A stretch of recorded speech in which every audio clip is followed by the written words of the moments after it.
À Poitiers, depuis quelques mois, des dizaines de jeunes migrants passent leur journée sur le parvis de la gare. Hébergés dans ces hôtels, ils attendent leur entretien d'évaluation, un rendez-vous décisif pour leur avenir. Vous êtes arrivé quand? Je suis arrivé ici le 13 septembre. Et le premier rendez-vous, c'est le 4 décembre. Oui. Donc vous passez 3 mois à l'hôtel pour attendre. Oui, attends. Là-bas, on nous donne des petits romans, on nous donne des petites choses de lire. D'accord. Chaque fois pour ne pas que rester seulement croiser le bas. La plupart d'entre eux n'ont pas de papier d'identité fiable. Pour déterminer s'ils sont mineurs, les départements sont chargés de leur faire passer des entretiens. Ça va, Youm? Oui, ça va. Rentre, on va faire l'entretien.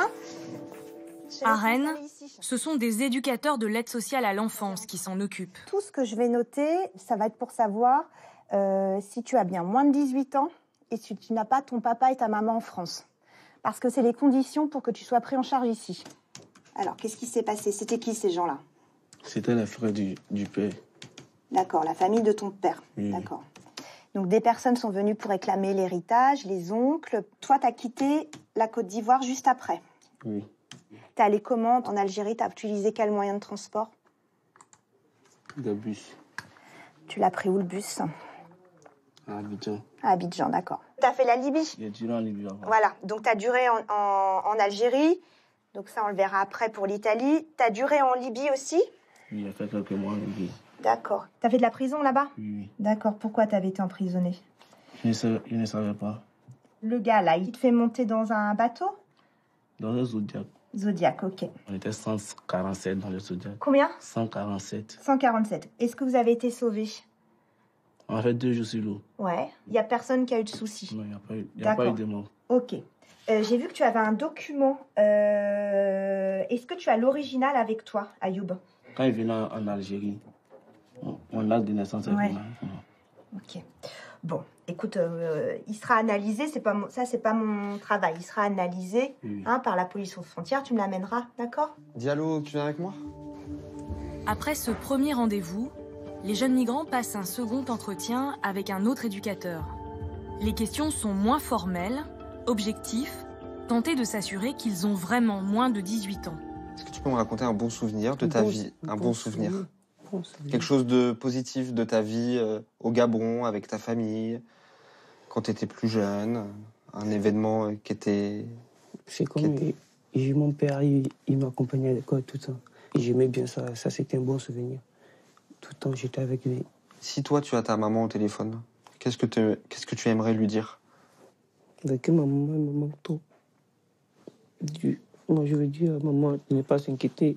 C'est un jeune dont son père est décédé il y a 3 ans et qui me dit qu'il avait une forte relation avec lui. Et c'est vrai que quand il a commencé à parler un petit peu de son père, il a eu la voix un petit peu tremblante, il a commencé à parler plus doucement, mais il a eu un sourire. Voilà, c'était quelque chose d'assez naturel. Des fois, on a des discours assez stéréotypés de certains jeunes et de leur demander de parler de bons souvenirs, des choses comme ça, permet aussi d'avoir un discours un peu plus authentique. Tu reviendras demain après-midi, d'accord? Tu auras la décision. Et on t'expliquera la suite. D'accord? Allez, on fait une première pause dans ce reportage en coulisses. Image très rare qu'on vient de voir. C'est très rare de filmer ce genre d'entretien.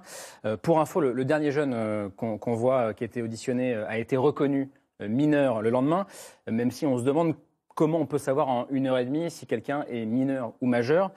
Du coup, Camille, ces tests, je crois qu'ils ne font pas l'unanimité. Non, ils ne font pas l'unanimité, mais c'est la moins mauvaise des solutions qui a été trouvée pour le moment. Alors déjà, pourquoi ces tests-là, ceux-là, ne font pas l'unanimité? Parce qu'en fait, ils sont menés par des éducateurs spécialisés de l'aide sociale à l'enfance, donc ce n'est pas forcément le travail. Et puis en plus, chaque département fait un peu à sa manière, donc ça manque de cohérence ensuite sur l'ensemble du territoire. Mais ces tests sont déjà une avancée selon les spécialistes du dossier, parce qu'en fait, ils ont remplacé une autre méthode qui était beaucoup plus contestée, celle des tests osseux. Jusqu'en 2015, en fait, c'était la méthode la plus utilisée en France pour pouvoir fixer l'âge de ces jeunes migrants. Les tests osseux, en fait, c'est à partir d'une radiographie de la main, du poignet. Ça permettait de regarder les cartilages, leur évolution. Et à partir de ça, il y avait un avis qui était rendu. Mais le problème, c'est que ça donnait une fourchette d'âge. Et c'était bien ça le plus gros problème. C'est-à-dire qu'une fourchette d'âge, c'est entre 16 et 18 ans. On voit à quel point c'est important à ce moment-là pour être classé mineur ou majeur. Et puis, selon les opposants à cette méthode, souvent, ce qui était retenu, c'était l'âge le plus élevé. Et comme ça, ces jeunes n'étaient pas classés comme mineurs et pouvant profiter de l'aide sociale à l'enfance.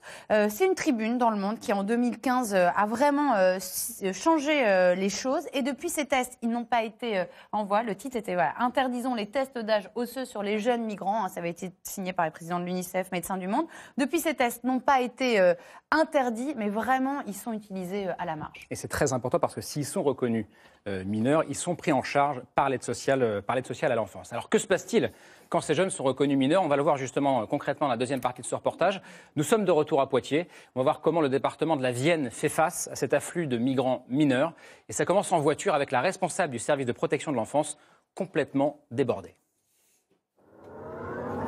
Moi, quand je suis arrivée en poste, on avait une petite dizaine de jeunes. En 2015, il y a eu 115 arrivés dans l'année. Vous voyez, 2016, on en a eu pas loin de 260. Et là, au jour d'aujourd'hui, on est à plus de 310 arrivés, quoi. Bonjour, Charlène. Bonjour, monsieur Bouglajaf, ça va? Oui. Bienvenue, on va aller voir les jeunes. D'accord. Quand ils sont reconnus mineurs, les jeunes migrants sont pris en charge par l'aide sociale à l'enfance. Najib et Khalidou sont arrivés à Poitiers il y a plus d'1 an. Ça fait un petit moment qu'on ne s'est pas rencontrés, donc ça va bien? Oui, ça va. Oui? Bon. Et puis là, vous vous plaisez toujours? Oui, ouais. Bien, oui. Et Najib? Oui. T'en es où, toi? Pour l'instant, j'ai été mise en formation. Ouais. Oh, j'ai trouvé un patron pour ton travail. D'accord, cuisine? Oui. C'est ce que tu voulais? Oui, oui. C'est bien. Du coup, Charlène, elle va bien manger quand elle va venir nous voir. Le Conseil général de la Vienne et son président tentent de faire face à l'afflux de migrants. Oui, son VSL. Très peu des personnes que nous accueillons sur Poitiers, peu d'entre elles pourront prétendre à l'asile politique. Hein. Nous, ce sont des personnes qui sont réfugiés économiques. Et le statut de protection de l'enfance, heureusement, est un statut très protecteur, hein, heureusement. Voilà, ce qui peut effectivement... Et on comprend, enfin voilà, c'est pas du tout un jugement, voilà, on ferait la même chose, ce sont des personnes qui sont dans de la survie. Donc, mais ce qui explique que vous soyez complètement débordé au niveau des services. Eh ben, oui, entre autres. Voilà, c'est...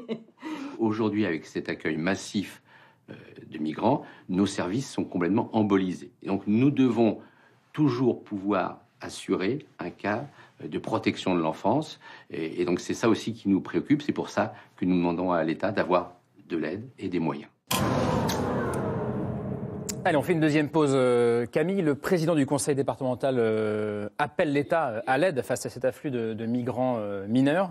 Question très concrète, pourquoi est-ce que les départements sont autant débordés aujourd'hui? La raison, elle est assez simple, c'est l'explosion en fait du nombre de ces jeunes migrants aujourd'hui en France. Ça a commencé dans les années 90, mais en fait depuis 10 ans, le phénomène s'est accéléré et ça a complètement explosé. Vous allez voir, regardez, en 2005, il y avait 2500 mineurs isolés en France. En 2010, ils étaient 4000, en 2016, 13 000 et en 2017, ils devraient être 25 000. Donc les départements qui doivent s'en occuper, ils sont complètement débordés. Le dispositif actuel, pour que vous ayez à peu près une idée, il a été prévu pour 3 fois moins de jeunes migrants isolés. Donc le coût aussi, il a explosé. C'est 1 milliard d'euros pour 2016.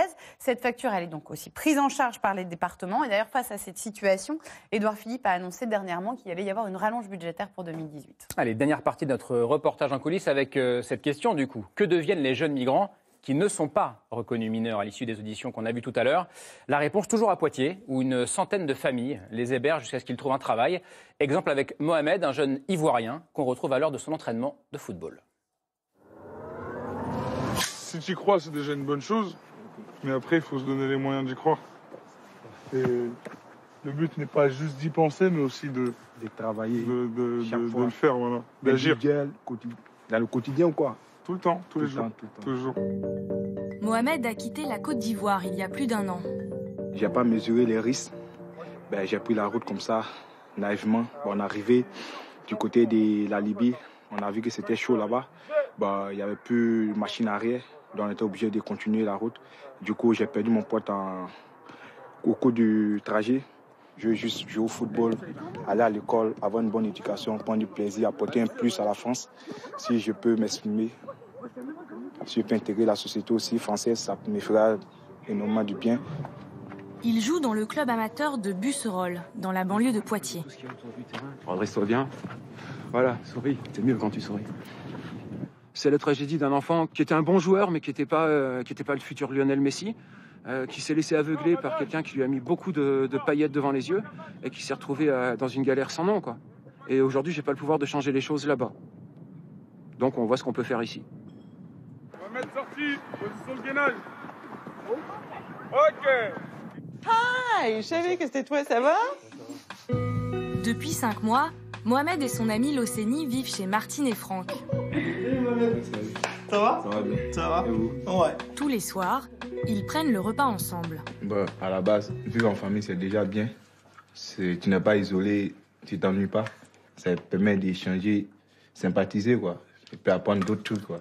C'est vraiment dans l'échange, hein. Autant que c'est vrai qu'on donne un coup de main dans une période difficile, eux, ils nous apportent beaucoup aussi. Ils sont super sympas, ils sont agréables. Puis après, c'est vrai que nous, on a eu l'expérience aussi, avec d'autres jeunes, de voir des résolutions de situations. Donc ça, c'est chouette aussi. Des résultats? Ouais. Oui. Quand les jeunes, finalement, ils s'en sortent, ça y est, nous, les premiers jeunes, ils sont rendus qu'ils ont 18-19 ans. Ils sont en apprentissage. Voilà, ils ont été de séjour, ils ont leur appartement. Ils ont leur petit appart. Puis ça roule, quoi. Ça roule. Comme Martine, plus d'une centaine de familles hébergent des migrants à Poitiers. Ces jeunes ne peuvent pas être scolarisés, alors des bénévoles leur apprennent le français. On va vous donner un texte, et le travail à faire, c'est un texte sur Georges Weah, et le travail, c'est de mettre des points. On a enlevé tous les points et les virgules à ce texte. Question compliquée. Quand est-ce qu'on met un point, quand est-ce qu'on met une virgule? Quand la phrase est terminée, on met un point. Exactement.